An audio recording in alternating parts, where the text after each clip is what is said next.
Ngā ia tuku ki Waikato ko pōtatau ko te paia. Ko mātu tāre e tāoro nei te nuku o te whenua, hei mana mō Tiriti, pōtaia e poe. Nā tōku kuia e nei kupu, i runga no i tōna whakaaro, kia tautoko hia te kingitanga. Nō reira, kei te mihi au ki a koutou, Waikato tainui, tēnā rā koutou katoa. Me mihi a ka tika ngā haukainga, te haukainga, nō reira Ngāti Wairere, Ngāti Mahanga, tēnā hoki koutou. Tēnā no kōrua, e kui, nāu mātou i karanga, e koro, nāu mātou i whakatau i te atanei.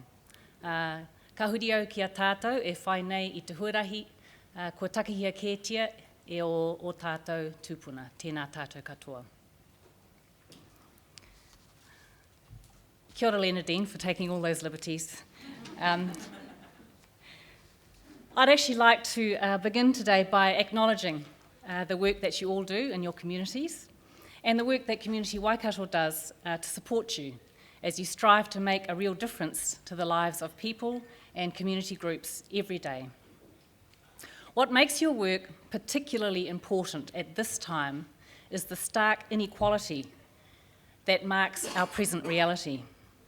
I'm sure some of you are aware of the work of Max Rashbrook, his work on income and wealth inequality in Aotearoa, which shows that during a 20-year period beginning in the 1980s, we became a world leader in income inequality, not something to be so proud of.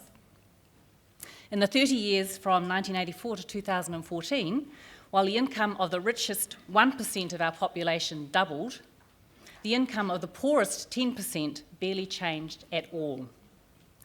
Now, this gulf between rich and poor didn't happen by accident. It was the inevitable consequence of what Jane Kelsey, who's one of my heroes, referred to back in 1995 as the New Zealand Experiment, an unprecedented program of structural adjustment that achieved a neoliberal revolution in the space of a decade. Jane observed then that poverty and inequality were rapidly deepening, and she predicted that the victims of the market would increasingly be forced to depend either on the shrinking welfare net or on private charity. And she was right.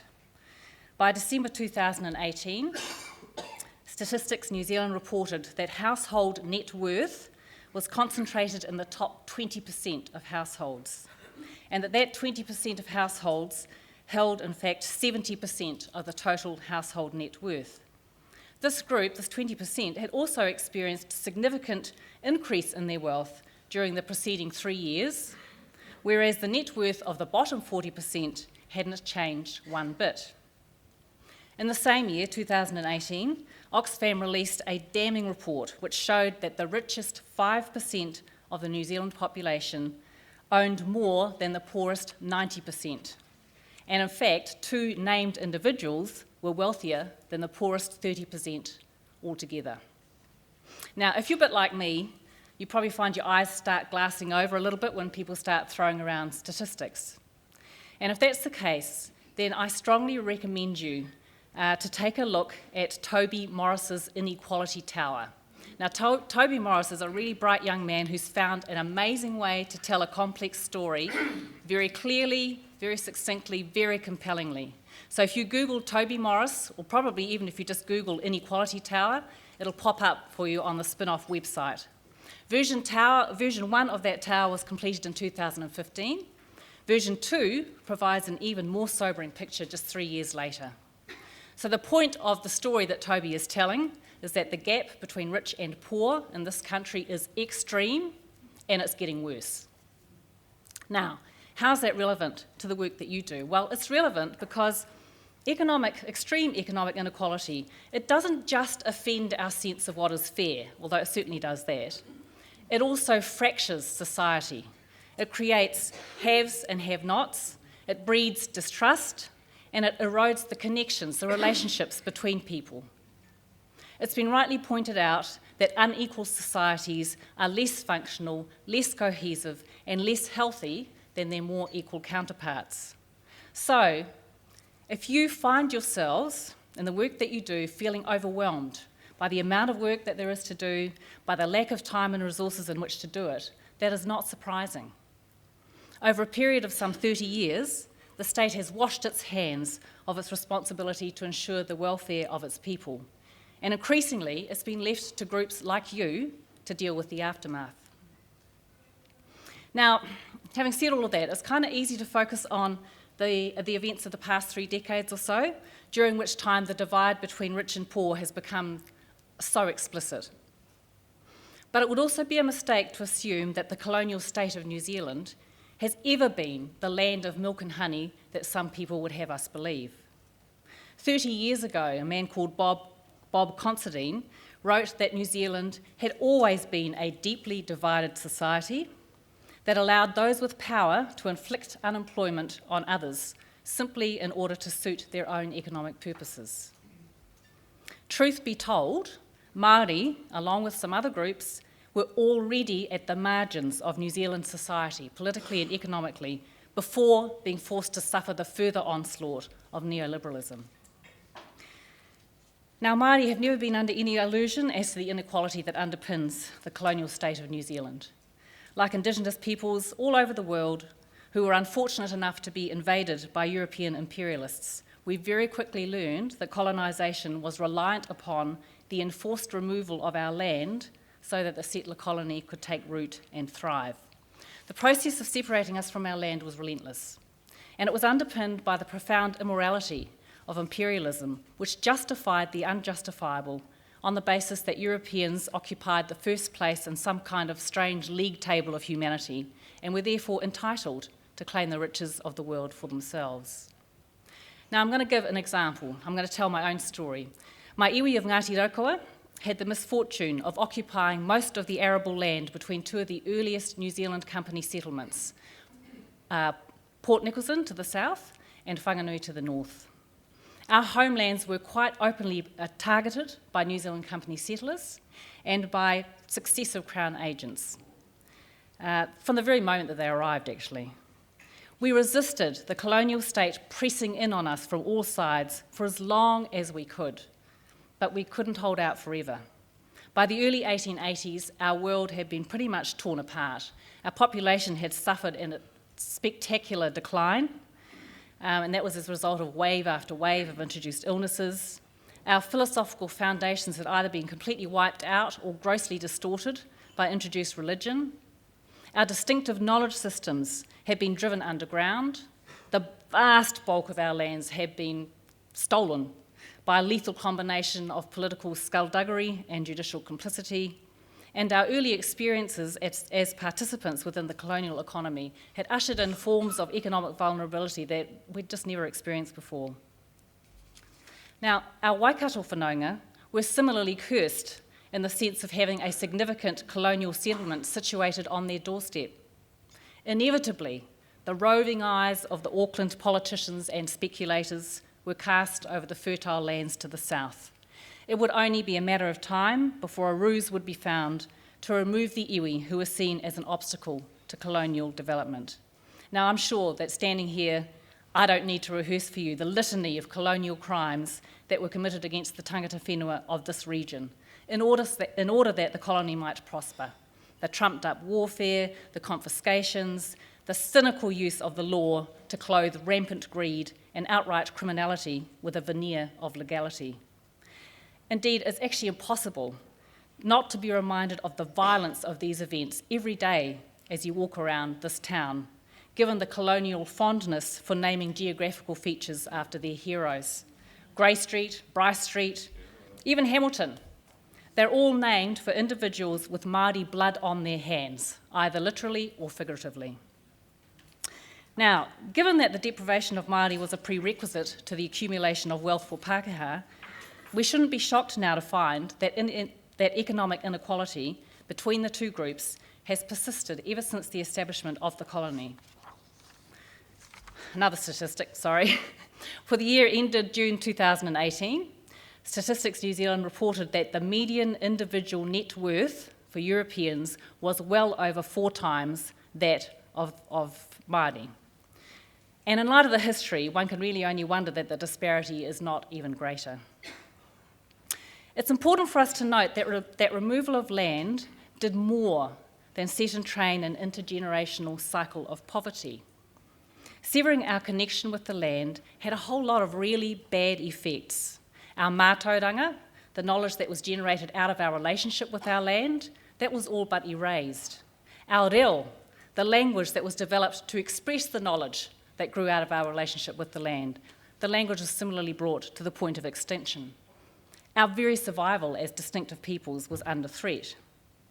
Removal of land also caused disintegration of communities. Prior to 1840, and I'm going to go tell another story about my hapu, prior to 1840, Ngāti Raukawa, my hapu, exercised rangatiratanga over an area of some 52,000 acres of land that extended from the Tararua Ranges in the east to the Tasman Sea in the west.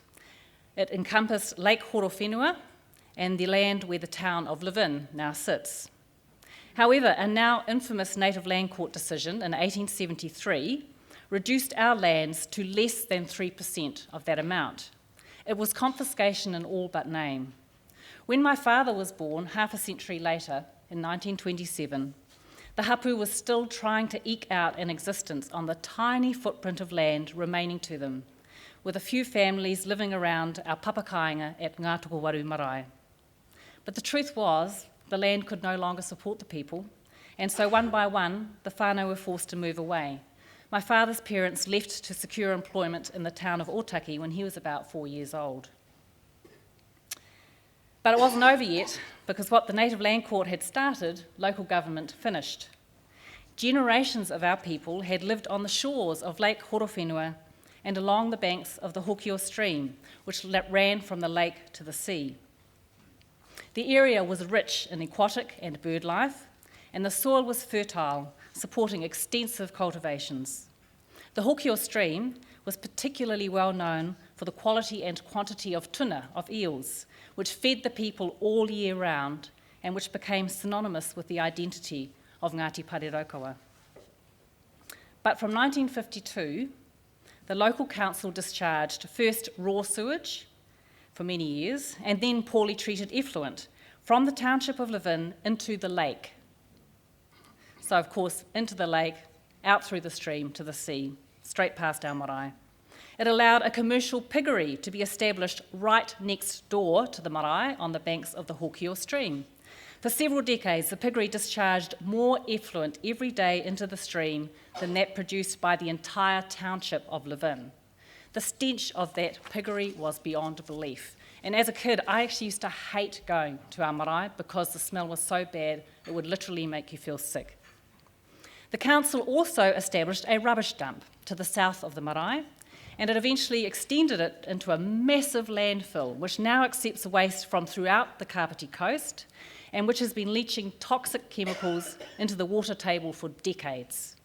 When it was forced, finally, during the 1980s, to stop discharging effluent into the waterways and to choose a land-based disposal scheme for Levin's sewage, the council naturally chose an area that was next door to the landfill for that disposal.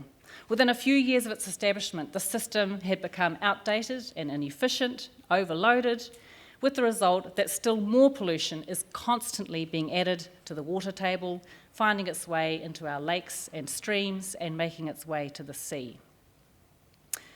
As a result of the environmental devastation that's been unleashed in our backyard, our marae has now effectively become what my cousin describes as a mainland island encircled by pollution. We have only 2 whānau members still living who remember what our hapu home used to be like. All of their peers, my parents, my aunties, my uncles, they've all gone. When these 2 leave us, they will take with them the last memories of our land and waterways as pristine and life-giving. My generation has only ever known the lake and the stream that once attracted our tūpuna to settle there as dirty, as dangerous, as dead. With the discharge of raw effluent from Levin into the lake during the 1950s, the final 1 or 2 families were forced to move away. My uncle spoke in his later years of his disgust at finding human excrement floating around his hinaki and his eel boxes.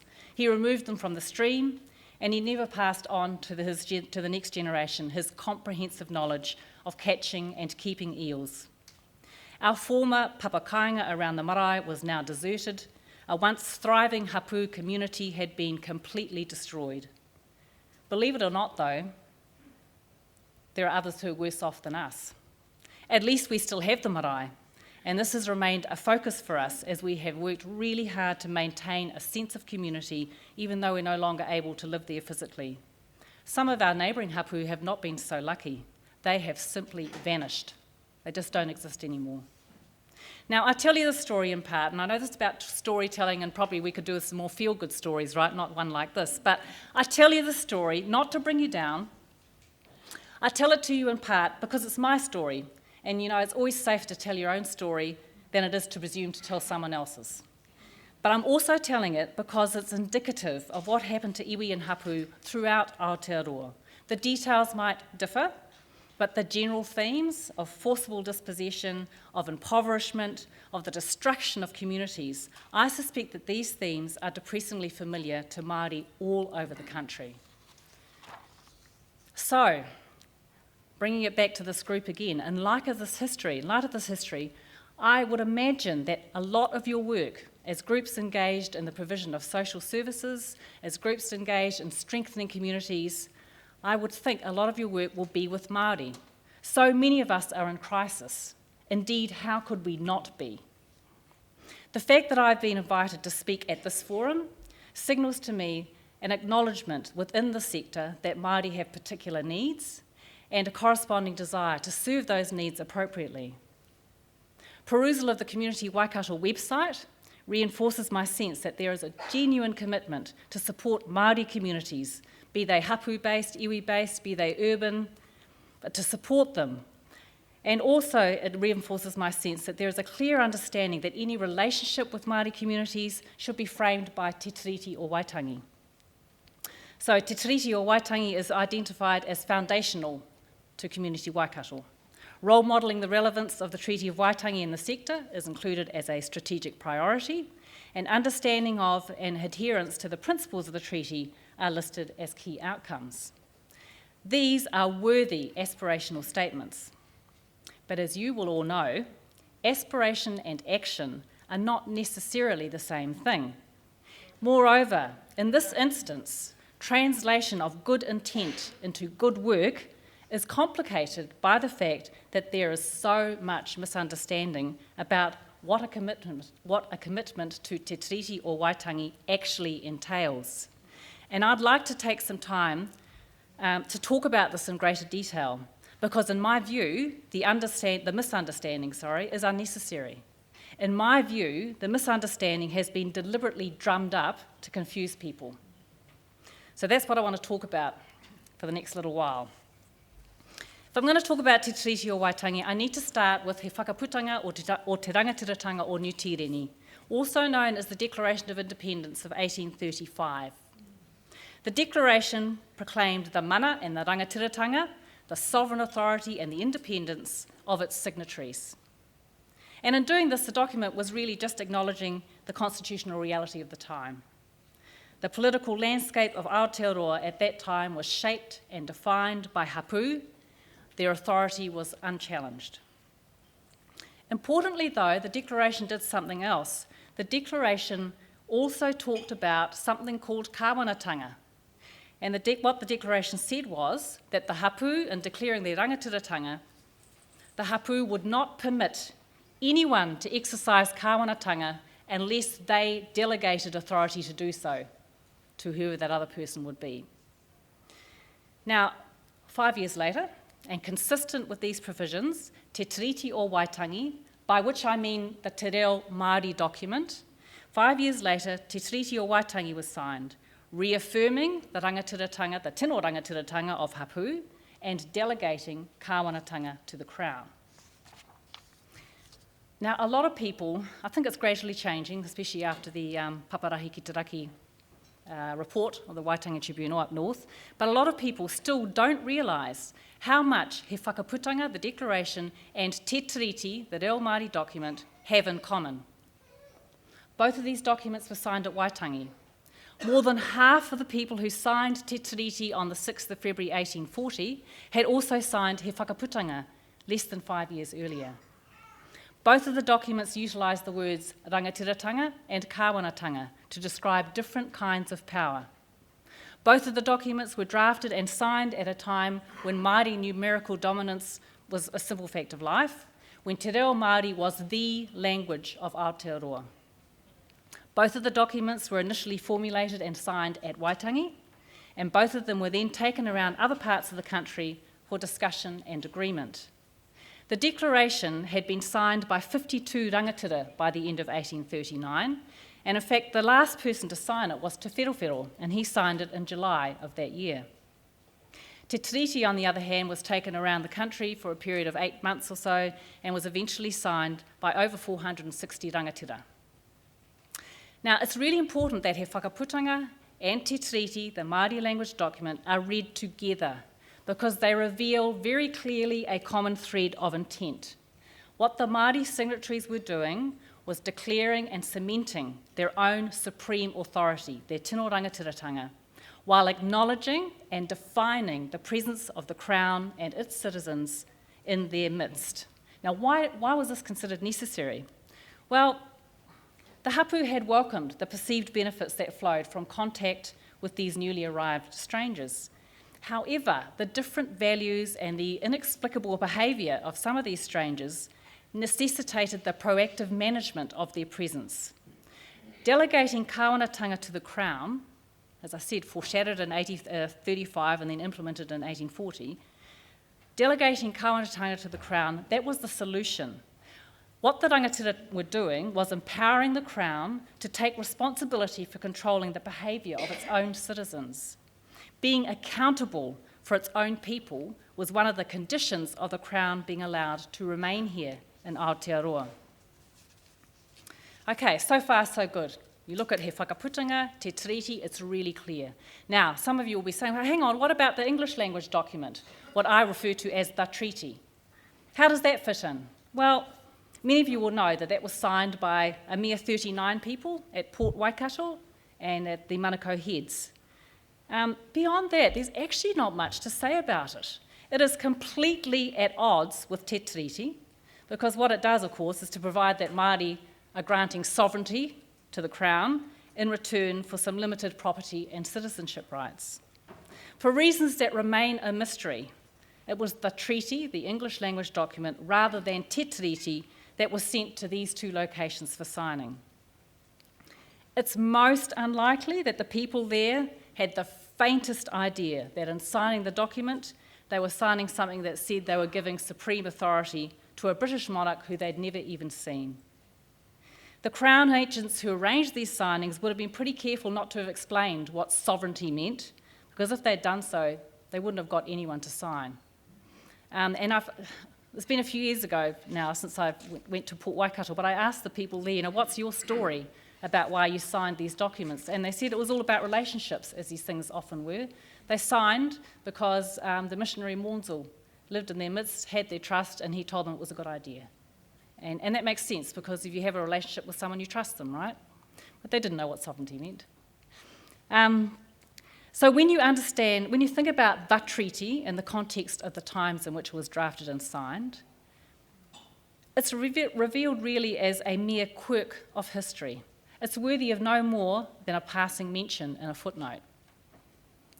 But it's really just absolutely extraordinary to me that this document, this English language document, has somehow been elevated to paramountcy in the intervening years.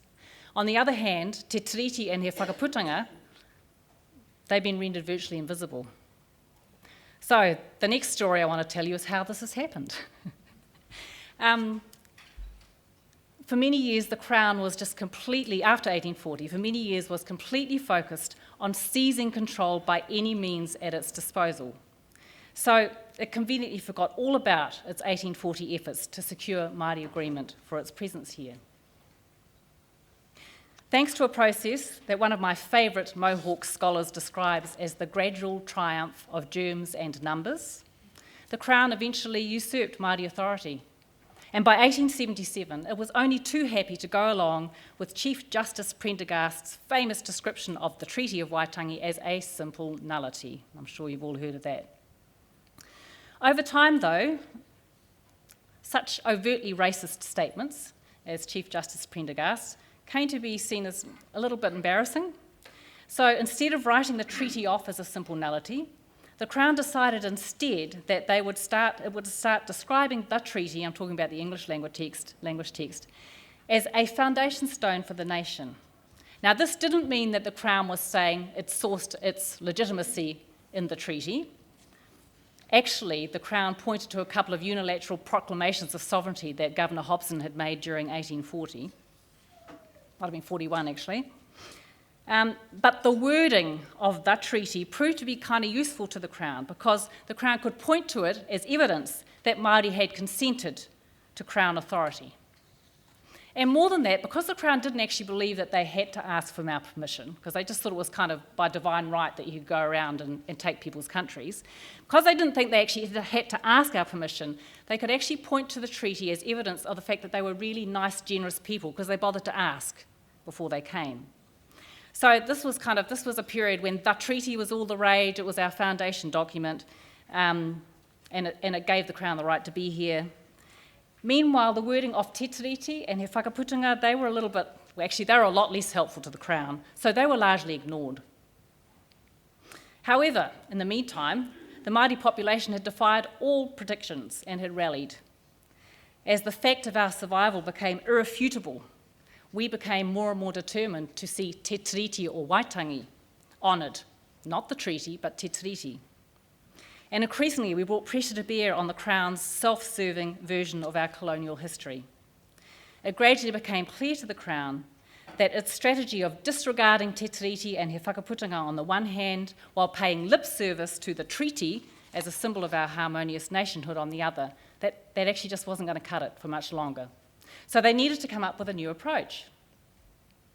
The new approach promoted a phony sense of equivalence between Te Tiriti and the treaty, encouraging the idea that these two documents are merely two versions of the same document.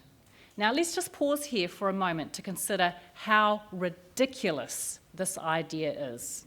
Okay? Te Tiriti, reaffirming the overarching authority of Māori and delegating a limited authority to the Crown, and the treaty, granting supreme authority to the Crown and leaving Māori with a few property and citizenship rights. How could these two possibly be considered two versions of a single document? They are polar opposites. This completely nutty approach of trying to somehow merge the two is perhaps best typified by Justice Cook in the Court of Appeal, who simply declared, "The differences between the texts and the shades of meaning do not matter." Must be nice just to be able to make it so, just because you're a judge and you can say what you like. Central to the idea that these two documents are capable of being read together is this thing called the treaty principles. Now, the treaty principles, and I'm sure a lot of you already know this, but I'll go through it just quickly. The treaty principles were never heard of before 1975, basically. They became a thing when the Treaty of Waitangi Act was passed in 1975. And you all know that the Treaty of Waitangi Act established the Waitangi Tribunal, whose job is to report on treaty grievances brought by Māori against the Crown for conduct that was claimed to be inconsistent with the principles of the treaty. In performing its role, the tribunal was charged with the responsibility of reconciling any differences between the two texts of the treaty. So since 1975, a truly alarmingly substantial body of law, euphemistically known as treaty jurisprudence, has sprouted up based upon the desire to reconcile two documents that are essentially irreconcilable.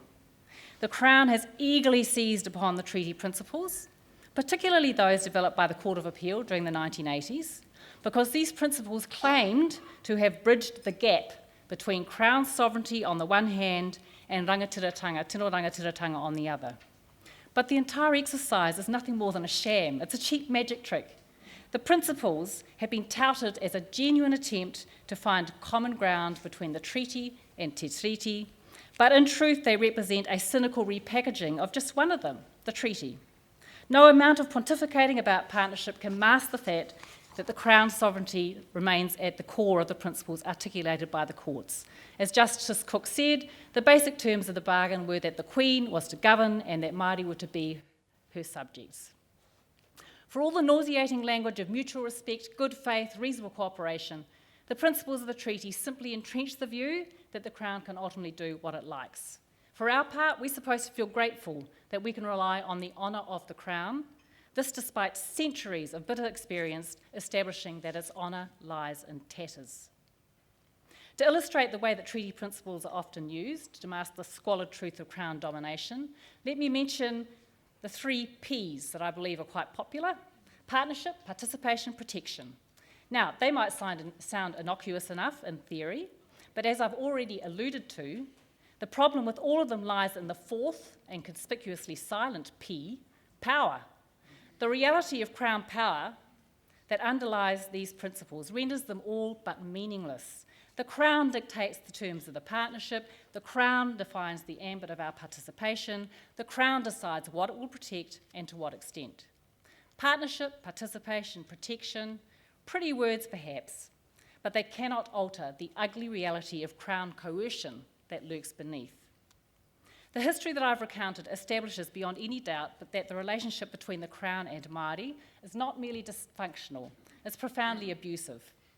And I ask you, if a friend came to you and said, I'm contemplating entering into this partnership with someone, and that someone had a track record like the Crown's towards Māori over the past 179 years, what would you suggest?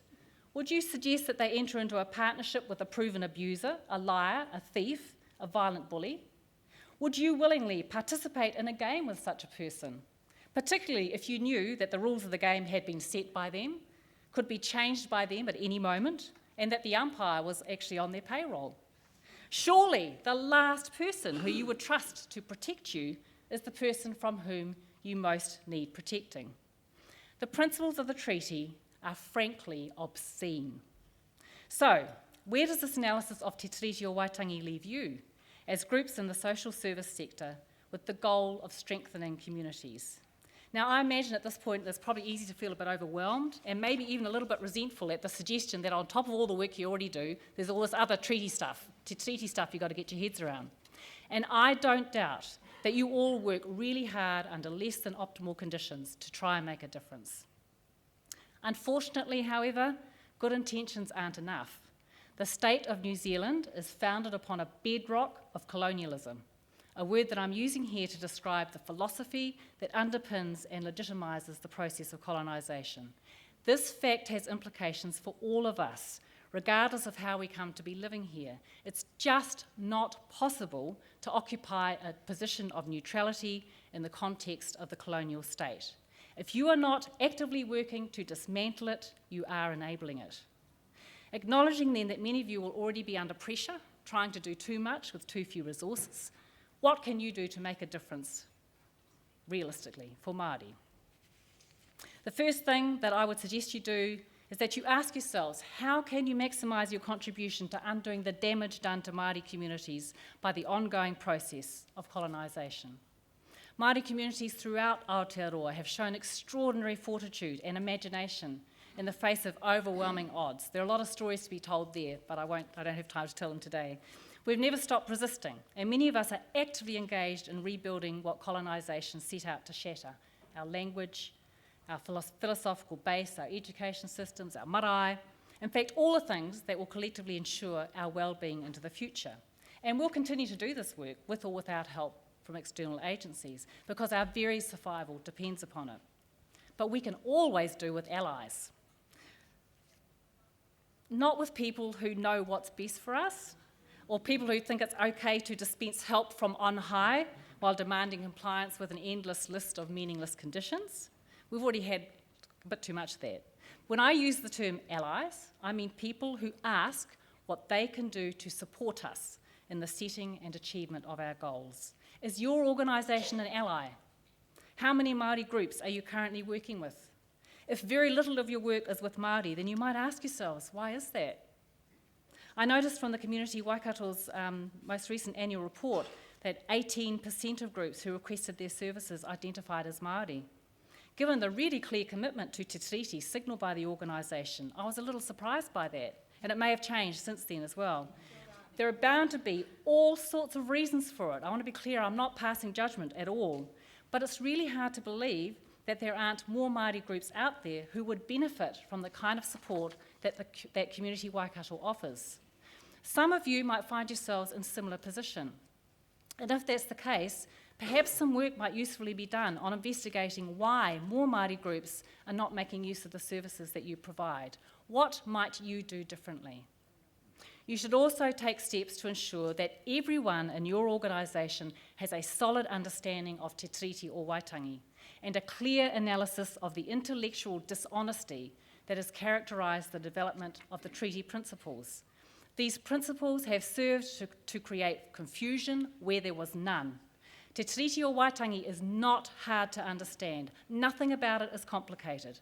It's just that what it says is incredibly inconvenient to the Crown and to anyone who thinks it's okay to reap the benefits of colonisation, to keep reaping the benefits in the present while simultaneously trying to convince themselves that they're basically good and fair-minded people. You can play your part by encouraging others to see the body of so-called treaty jurisprudence for the claptrap that it is. Stop talking about the treaty. Stop paying lip service to treaty principles. Starve them of oxygen. I'm currently involved in negotiations with the Crown over a Te Tiriti-related matter, and our negotiating team has simply refused to accept the relevance of the English language treaty or the treaty principles to our discussions. We've just flatly refused. The Crown officials were a little perplexed at first, but to their credit, they've made a genuine effort to keep up. Now, I don't imagine that our little stand is going to change the carefully constructed edifice of treaty jurisprudence overnight.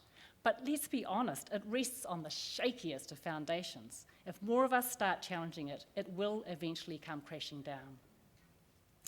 Now, it may be that I am an irredeemable optimist, but it's my belief that once you know what Te Tiriti or Waitangi means, it's pretty hard to unknow it.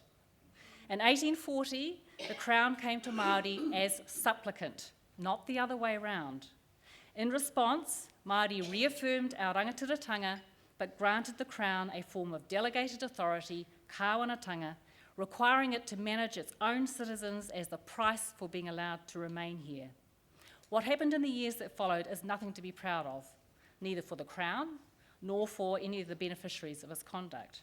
It is a cruel irony that Māori are now cast in the role of supplicant, forced to negotiate with a rampant kāwanatanga in order to secure the smallest of concessions.